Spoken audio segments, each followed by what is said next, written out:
Hello, this is Paul Gilbert, and before I say anything, I want to play some guitar.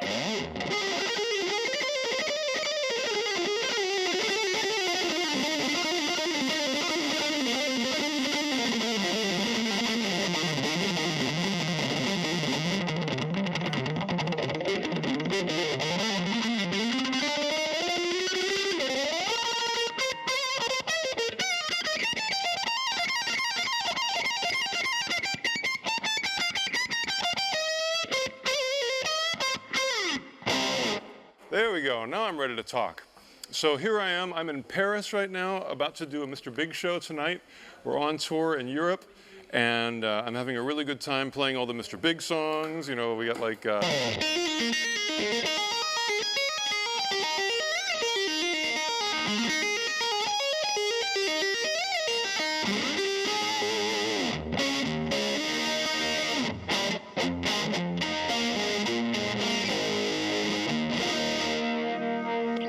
So what am I going to start with? The first thing I want to talk about is my favorite chord in the song Green Tinted 60s Mind. It's a chord that I never would have learned if I didn't go to school. And the chord is a minor 7 flat 5 chord. And in the song, I play it in the key of, the song's actually in E major. Oh, and I'm sorry, I'm tuned down to E flat, so I'm sorry about that. We're down a half step on this tour, so. There's some notes for you to tune to. So, you know, say, you'll be looking groovy.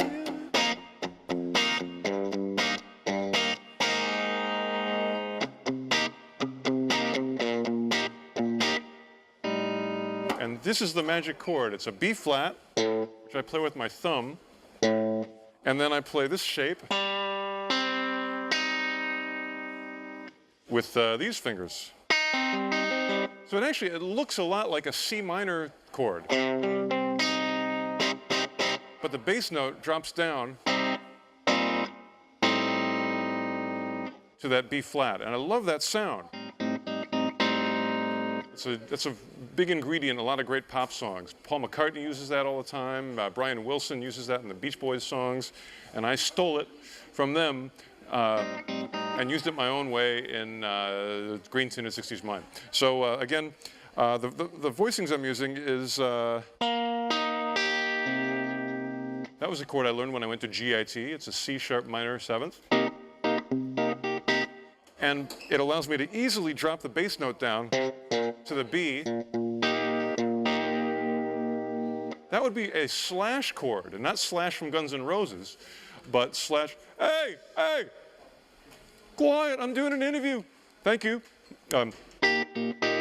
Not Slash from Guns N' Roses, but slash as in a thing through the air. So it's an E major on top, so you write the letter E, and you put a slash, and then B is in the bass. So there's your chord. And then that beautiful minor 7 flat 5. And that's the magical chord progression at the end of the chorus in Green Tinted 60s Mind. Also, I'll play the intro, which is probably the most flashy part of the song.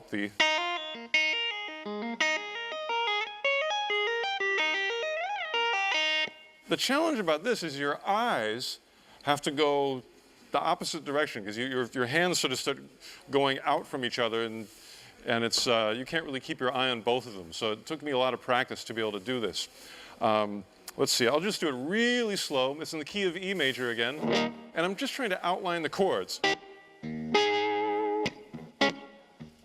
So it goes.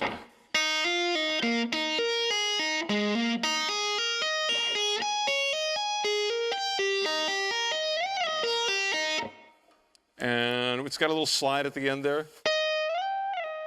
And one of the tricks about doing that sort of thing is to keep these strings from ringing out and getting ugly.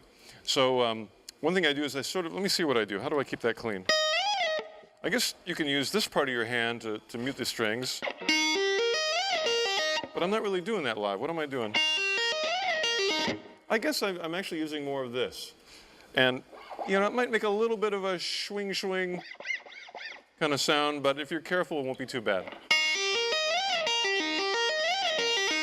And I'm definitely using the bottom of my thumb, this part here, to keep that string from ringing out. So a lot of it's not just the notes you play, but the notes you don't play, and you have to control them with a lot of distortion. Whoa, one more time.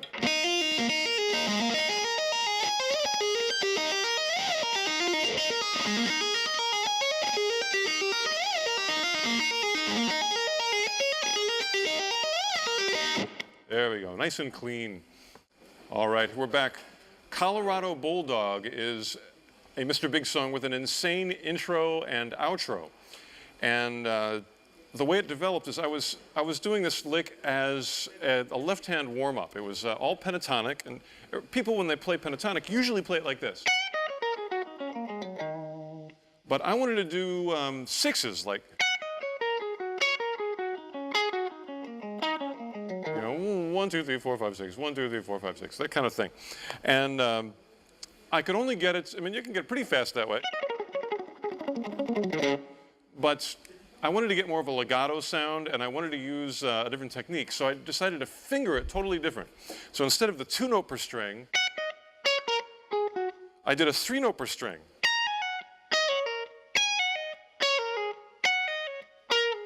And that requires a lot more stretching and a lot more position shifts and a lot more practice. But once you get it down, it allows you to play it much faster and has a different sort of flow to the notes. So